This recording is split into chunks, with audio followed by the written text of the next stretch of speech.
Morning students, नमस्कार। मेरा नाम दुर्गेश कुमार है और आज मैं फिर से प्रेजेंट हूं 12th क्लास के फिजिक्स चैप्टर को लेकर के। फिजिक्स बुक में एक स्पेशल चैप्टर है और वो है रे ऑप्टिक्स को लेकर के उपस्थित हूं। और इसके पहले मैंने एक बहुत ही स्पेशल वीडियो बनाया था कि हम लोग आईने में अपने आप को सीधा कैसे देख पाते हैं। तो जो भी उस वीडियो को नहीं देखे हैं तो एनसीसी 1 नाम का वो सीरीज है, आप उसे जरूर देखें।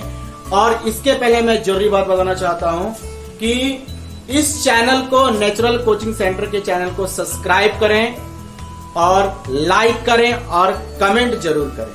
तो चलिए आज मैं स्टार्ट कर रहा हूं रे ऑप्टिक्स और मैंने बेसिक बात आज मैं बताने वाला हूं। तो चलिए जानते हैं इसके बारे में। जैसा कि आप लोग देख पा रहे हैं, पहला जो लेसन है वो रे ऑप्टिक्स है और हम लोग आज जानेंगे रे ऑप्टिक्स में होता क्या है, कहते किसे हैं। जैसा कि एक वर्ड है रे ऑप्टिक्स, पहला वर्ड है रे। रे का हिंदी में मतलब होता है किरण। और रे हम लोग किसे कहेंगे? अगर मान लिया जाए कि छोटी छोटी पतली पतली किरण, मान ले जाए कोई एक सिंगल किरण जब जाती है, एक पतली सी किरण जब जाती है तो इसी को हम लोग रे बोलते हैं, एक सिंगल। और यही जब बहुत अधिक संख्या में मूव करती है, जैसे कि टॉर्च में देखते हैं हम लोग, तो बहुत अधिक संख्या में जब ये मूव करती है आगे की ओर तो इसे हम लोग बोलते हैं बीम बोलते हैं।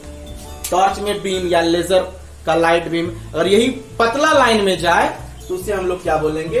रे बोलेंगे। तो खैर आपने रे को तो समझ गया।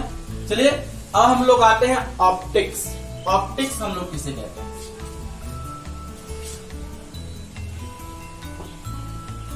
ऑप्टिक्स का हिंदी में मतलब होता है प्रकाशिकी और प्रकाशिकी का मतलब होता है प्रकाश से। और इसी प्रकाश के कारण इसका अगर हम लोग डिफाइन करें कि प्रकाश किसे कहते हैं तो प्रकाश के बारे में बहुत आसान से हम लोग आंसर ये बोल सकते हैं, प्रकाश के वजह से ही। प्रकाश क्या है? प्रकाश एक इलेक्ट्रोमैग्नेटिक स्पेक्ट्रम का एक छोटा सा रूप है। ध्यान रहे, मैंने कहा प्रकाश। अब आपने छोटा डेफिनेशन पहले पढ़ा होगा कि प्रकाश एक ऊर्जा का रूप है, तो वो खैर 10th क्लास के लिए है। तो मैं आपको स्पेशल बात बताना चाहता हूं कि प्रकाश इलेक्ट्रोमैग्नेटिक स्पेक्ट्रम का छोटा सा रूप है। अब ये इलेक्ट्रोमैग्नेटिक स्पेक्ट्रम क्या होता है, तो चलिए हम लोग आज जानेंगे। तो सबसे पहले हम लोग छोटा सा और देखें, पहले हम लोग इसे जानते हैं ऑप्टिक्स। ऑप्टिक्स का मतलब होता है प्रकाशिकी और इसका मतलब होता है प्रकाश। और प्रकाश को हम लोग दो पार्ट में डिवाइड करते हैं। प्रकाश को हम लोग दो पार्ट में डिवाइड करते हैं। पहले पार्ट में हम लोग पढ़ते हैं रे ऑप्टिक्स,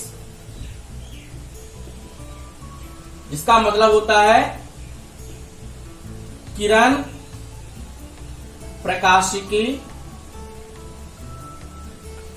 और दूसरा पार्ट है ऑप्टिक्स का और इसका दूसरा नाम है ज्योमेट्रिकल ऑप्टिक्स। यहां पहले से मैंने लिख रखा है।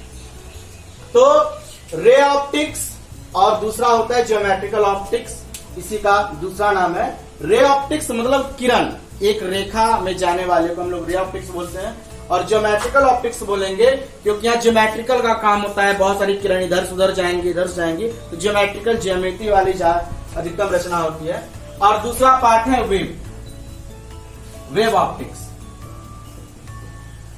वेव ऑप्टिक्स में हम लोग प्रकाश के तरंग का हम लोग वर्णन करेंगे, तरंग के बारे में समझेंगे। ये ऑप्टिक्स का छोटा सा रूप है। इसमें ऑप्टिक्स में दो पार्ट में डिवाइड करते हैं, रे ऑप्टिक्स, दूसरा ज्योमेट्रिकल ऑप्टिक्स, और इसका दूसरा पार्ट है आपका वेव ऑप्टिक्स। अब हम लोग इसमें क्या क्या पढ़ते हैं? अगर हम लोग रे ऑप्टिक्स की बात करें और वेव ऑप्टिक्स की बात करें तो हम लोग इसमें पढ़ते क्या है? शायद आप लोग यहां देख पा रहे हैं, रे ऑप्टिक्स में हम लोग सबसे पहले पढ़ते हैं रिफ्लेक्शन। रे ऑप्टिक्स में क्या पढ़ते हैं? रिफ्लेक्शन, मतलब प्रकाश का परावर्तन। तो शायद आप लोग परावर्तन को जानते होंगे परावर्तन का मतलब होता है इस तरह से एक आईना लेते हैं, प्रकाश डालते हैं, यहां से ये रिफ्लेक्ट बीच में नॉर्मल, तो ये होता है रिफ्लेक्शन। दूसरा होता है रिफ्रैक्शन, अपवर्तन, प्रकाश का पानी में चला जाना या किसी कांच में चला जाना, किसी अदर मीडियम में चला जाना, तो उसमें हम लोग रिफ्लेक्शन के बारे में पढ़ते हैं।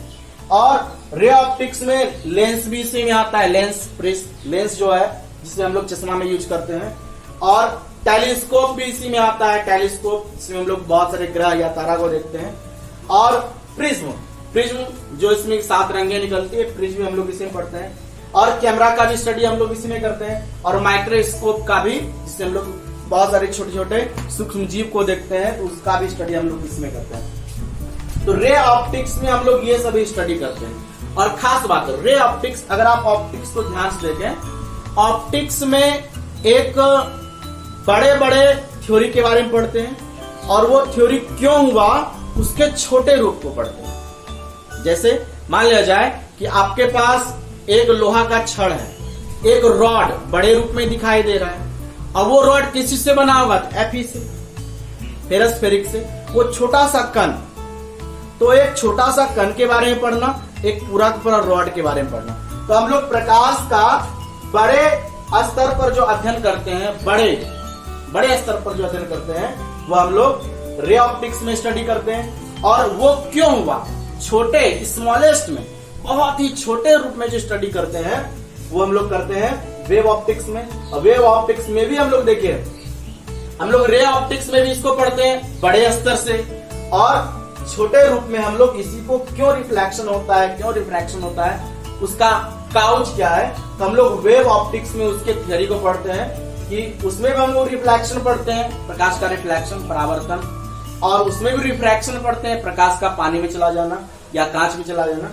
और उसमें इंटरफेरेंस पढ़ते हैं, दो प्रकाश जब आपस में मिक्स होती है तो और भी न्यू कलर बनाती है, तो इंटरफेरेंस पढ़ते हैं। और डिफ्रैक्शन हम लोग पढ़ते हैं कि प्रकाश का किनारे से नीचे मुड़ जाना, हम लोग डिफ्रैक्शन पढ़ते हैं। और पोलराइजेशन भी पढ़ते हैं कि अधिक लाइट को कम लाइट करना, जैसे कि हम लोग किसी कार में देखते हैं कि कार में एक पोलराइज्ड कांच लगा होता है जिसमें कम लाइट प्रवेश करता है, आप देखते हैं कार में। तो मेरा कहने का सिर्फ इतना सा मतलब है कि रे ऑप्टिक्स में, जिसे हम लोग ज्योमेट्रिकल ऑप्टिक्स, प्रकाश के बड़े बड़े थ्योरी के बारे में पढ़ेंगे, बड़े बड़े घटना के बारे में पढ़ेंगे। और वेव ऑप्टिक्स में हम लोग वही घटना आखिर क्यों होता है, क्या वजह है, तो उसके काउच को पढ़ते हैं। बहुत ही स्मॉलेस्ट थिंकिंग में हम लोग वेव ऑप्टिक्स में पढ़ते हैं। तो चलिए अब मैं जो आपको बताने जा रहा हूं वो बहुत ही ज्यादा इंपॉर्टेंट है, और ये इसलिए भी इंपॉर्टेंट है कि जब तक हम लोग प्रकाश के बारे में सही नहीं जानेंगे तो मैं आगे समझ में नहीं आएगा। तो चलिए हम लोग चेक करते हैं, थोड़ा सा ध्यान से देखिए।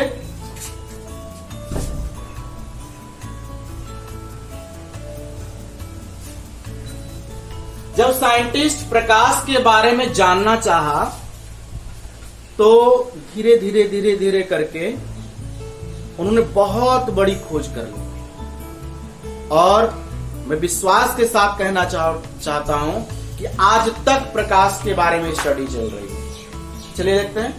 तो ये मैं आपको एक स्पेशल बात बताना चाहता हूं कि प्रकाश आखिर बना किस चीज से है।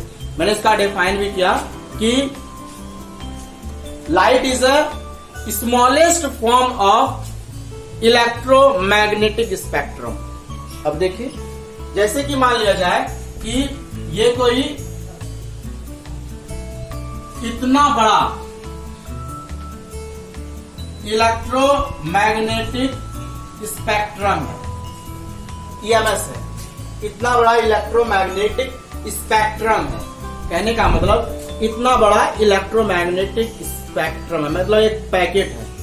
और इसी पैकेट में हम लोग, मैंने ऊपर लिख रखा है पहले से, गामा किरण के बारे में पढ़ते हैं। इसी पार्ट में हम लोग एक्स किरण को पढ़ते हैं। इसी पार्ट में हम लोग अल्ट्रावायलेट रेडिएशन को पढ़ते हैं। इसी में हम लोग विजिबल रे, मतलब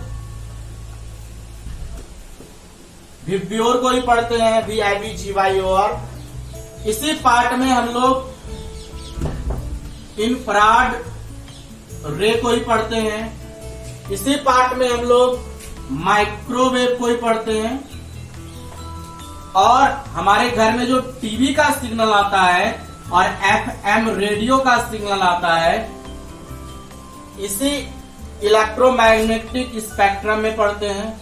और AM को ही पढ़ते हैं और रेडियो वेव को ही पढ़ते हैं। मेरा कहने का सिर्फ इतना सा मतलब है, ये पूरा का पूरा पार्ट, ये पूरा का पूरा पार्ट ये कहलाता है इलेक्ट्रो मैग्नेटिक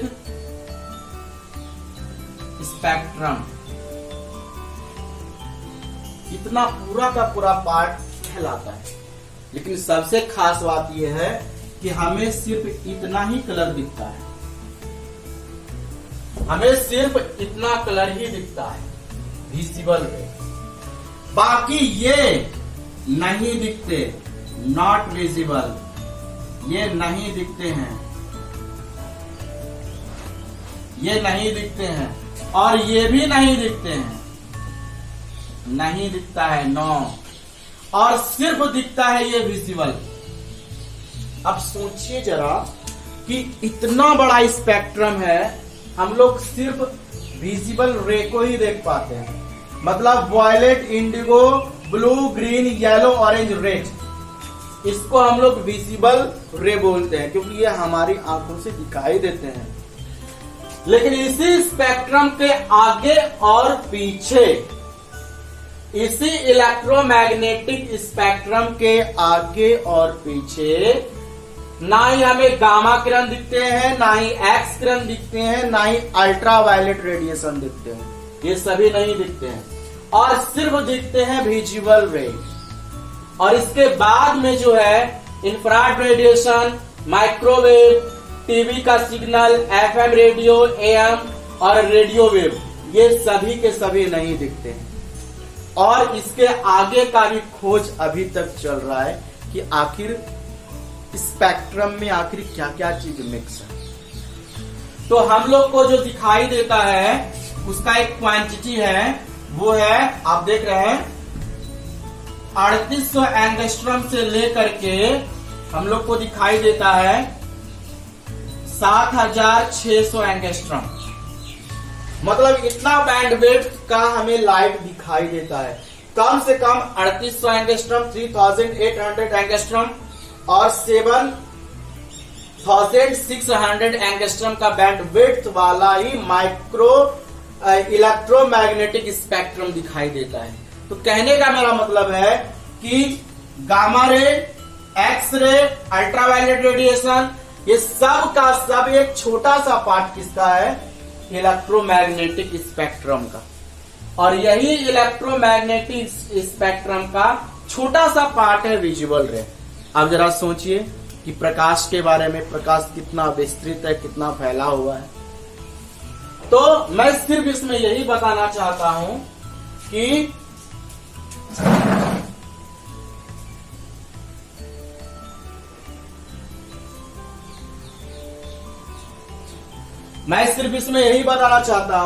कि 3800 एंगस्ट्रॉम और 7600 एंगस्ट्रॉम का बैंड विड्थ का लाइट ही हमें दिखाई देता है।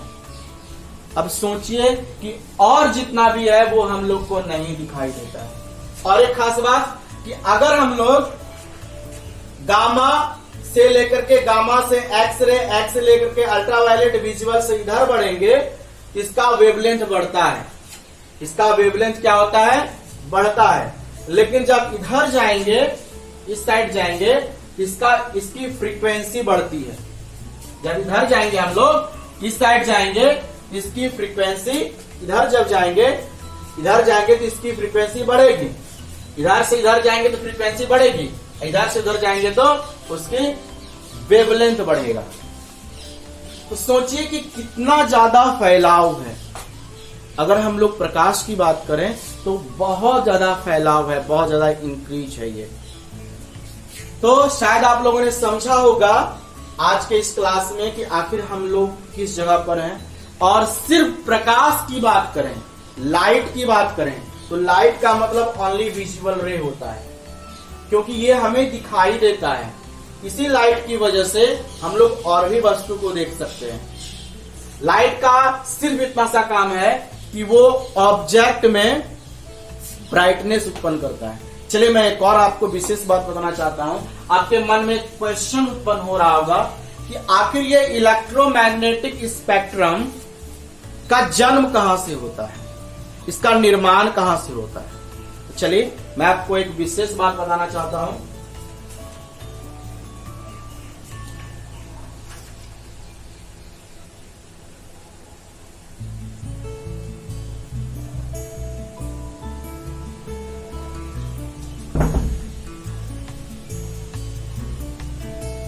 मैं जो आज आपको बताने जा रहा हूं बहुत ही ज्यादा आपके लिए इंपॉर्टेंट है।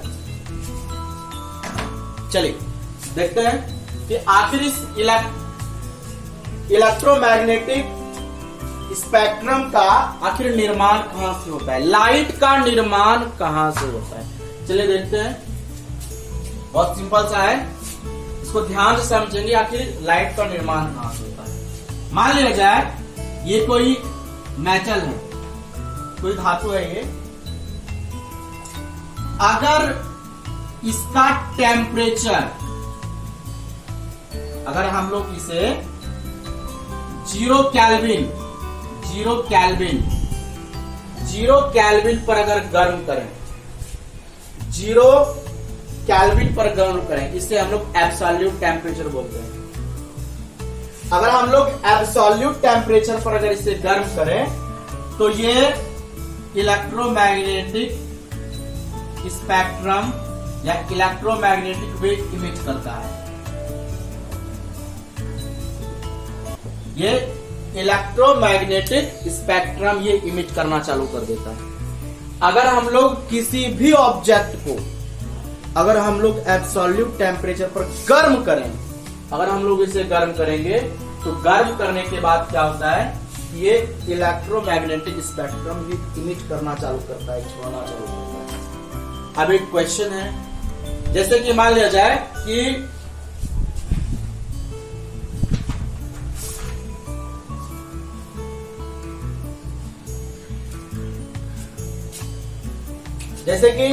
अगर हम लोग इसे गर्म करें थोड़ा सा, मतलब एब्सोल्यूट टेम्परेचर पर गर्म करेंगे तो ऑटोमेटिक ये इमिट करेगा।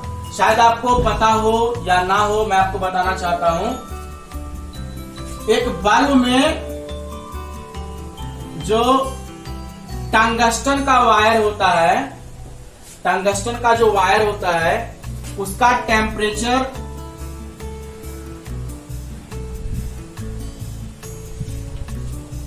2850 केल्विन होता है, और मैंने आपको पहले बताया कि कम से कम 0 डिग्री पर गर्म करेंगे तो वो लाइट इमिट करेगा, वो इलेक्ट्रोमैग्नेटिक रेडिएशन इमिट करेगा।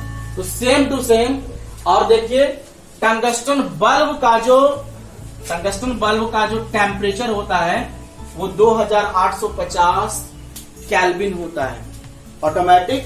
ये 0 केल्विन से ज्यादा है, तो कम से कम 0 केल्विन या इससे अधिक अगर हम लोग हीट करेंगे तो ऑटोमेटिक, और बल्ब में इसी वजह से ये अधिक से अधिक लाइट को इमिट करता है।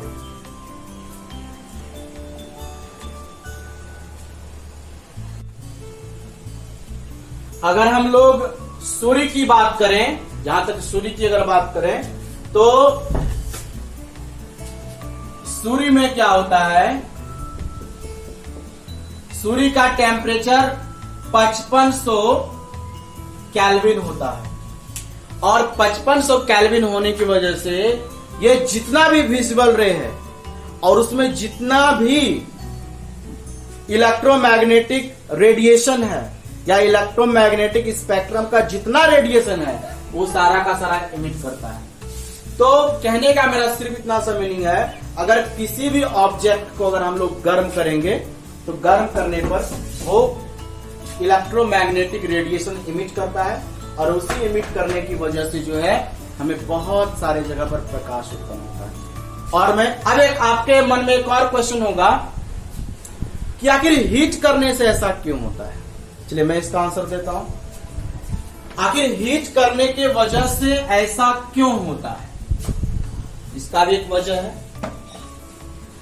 तो मैं आज आपको बता रहा हूं कि आखिर गर्म करने की वजह से कैसे वो इमिट करता है। जैसे देखिए,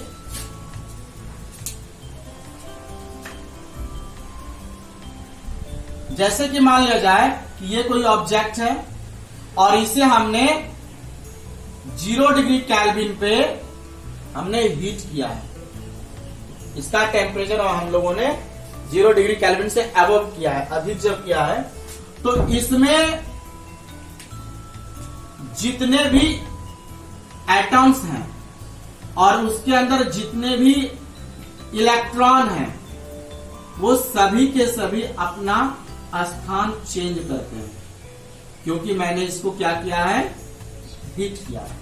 होता कुछ इस तरह से है, ध्यान से देखेंगे इसका रीजन। अगर मान लिया जाए ये कोई एलिमेंट है और ये इसका ऑर्बिट है, फर्स्ट ऑर्बिट, सेकंड ऑर्बिट, और इसमें प्रोटॉन, न्यूट्रॉन और इसके बाहर में चक्कर लगाने वाले इलेक्ट्रॉन। और जैसे ही हम लोग इसको हीट करते हैं, हीट करेंगे तो होता क्या है कि इलेक्ट्रॉन जो है बगल वाले ऑर्बिट में जंप कर जाता है।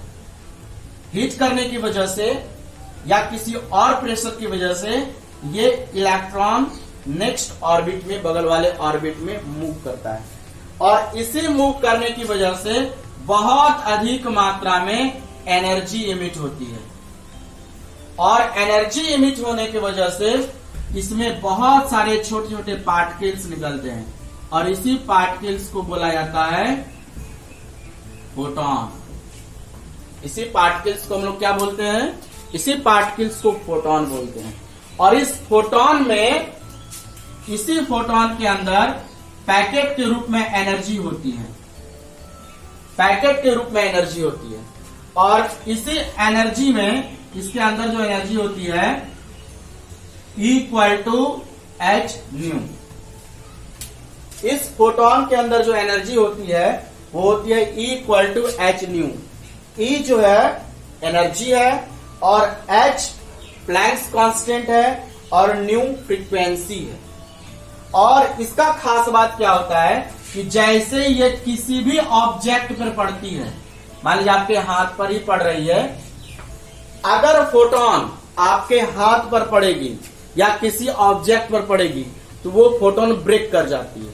और ब्रेक करने की वजह से हमारे हाथ में वो चमक उत्पन्न करती है, ब्राइटनेस उत्पन्न करती है। और उसी ब्राइटनेस का रिफ्लेक्शन होता है, उसी ब्राइटनेस का रिफ्लेक्शन होता है, और जिसके कारण हम लोग दुनिया को देख पाते हैं। तो कहने का मेरा सिंपल सा मीनिंग है, ये फोटोन, जब इस फोटोन में E=h² एनर्जी होती है, जब किसी भी ऑब्जेक्ट से टकराएगी तो वो ब्रेक करती है, ध्यान रहे मैंने कहा टूटती है। और इसी टूटने की वजह से, इसी फोटोन के ब्रेक करने की वजह से, इसी फोटोन के ब्रेक करने की वजह से हमें वहां पर चमक उत्पन्न होता है। और उसी चमक का जो रिफ्लेक्शन हमारी आंखों पर पड़ता है, उधर से जो, जैसे कि मान लीजिए रिफ्लेक्शन हम लोग देखते हैं, ये कोई मिरर है और अगर हम लोग यहां से लाइट देंगे तो यहां पर पड़ने के बाद वो सारा का सारा फोटोन ब्रेक करता है और ये चमक उत्पन्न करने की वजह से हम लोग जो देखते हैं वो हम लोग वस्तु को देख पाते हैं। मान लिया जाए कि अगर आपके हाथ में एक टॉर्च है और टॉर्च का स्विच ऑन करेंगे और बीच में अगर हाथ ला देंगे तो इस दोनों के बीच में आपको लाइट नजर नहीं आएगी। और जैसे ही आप स्विच ऑन करेंगे तो जहां पर ये टकराता है वहां आपको चमक उत्पन्न ही क्यों पड़ता है, बताइए? बीच में क्यों नहीं? क्योंकि बीच में जितना फोटोन मूव किया है वो किसी से टकराया नहीं है। वो जब तक किसी से टकराएगा नहीं तो वो ब्रेक नहीं कर सकता है। अगर वो ब्रेक करेगा तो वो फटेगा, और फटने के बाद जब वो ब्रेक करता है, फटता है, और फटने के बाद ब्राइटनेस उत्पन्न करता है, और उसी ब्राइटनेस का जब रिफ्लेक्शन आता है तो हम लोग वस्तु को देख पाते हैं। तो शायद आप लोगों ने आज समझा कि हीट करने की वजह से क्या कारण है, और हीट में जो इलेक्ट्रॉन होते हैं वो मूव करते हैं, और मूव करने के कारण जो है फोटोन निकलते हैं, और फोटोन जब निकलते हैं वो किसी वस्तु पर पड़ते हैं तो वहां पर फटने के बाद, वहां पर ब्रेक करने के बाद वो चमक उत्पन्न करते हैं, ब्राइटनेस उत्पन्न करते हैं, और ब्राइटनेस उत्पन्न करने की वजह से हम लोग को वो वस्तु दिखाई देती है। तो शायद आप लोगों ने यहां तक समझा हो कि मैंने आज जो भी बातें करी है ये बहुत ही ज्यादा बेसिक है प्रकाश के बारे में, और ये पूरा का पूरा कंप्लीट है। तो जो भी अभी तक नहीं इसको नोट किए हैं आप नोट कर लें इसे। और मैं एक विशेष बात बताना चाहता हूं, अगर आपको ये वीडियो अच्छा लग रहा है तो प्लीज रिक्वेस्ट है नेचुरल कोचिंग सेंटर के चैनल को सब्सक्राइब करें, कमेंट करें, और सबसे पहले बेल आइकॉन में जो घंटी है उसे जरूर दबाएं। और मैं 12th क्लास का कंटिन्यू अब डाल रहा हूं वीडियो, और फुल बेसिक के साथ डाल रहा हूं। अगर आपको फिर भी कोई दिक्कत परेशानी है तो नीचे कमेंट बॉक्स में आप अपने प्रॉब्लम को नोट करें और वो मेरे पास भेजें, तो मैं उसको सॉल्व करूंगा। तो मैं Durgesh Kumar natural coaching centre Kahalgaon की ओर से इस वीडियो को देखने के लिए बहुत बहुत धन्यवाद करता हूँ। Thank you so much.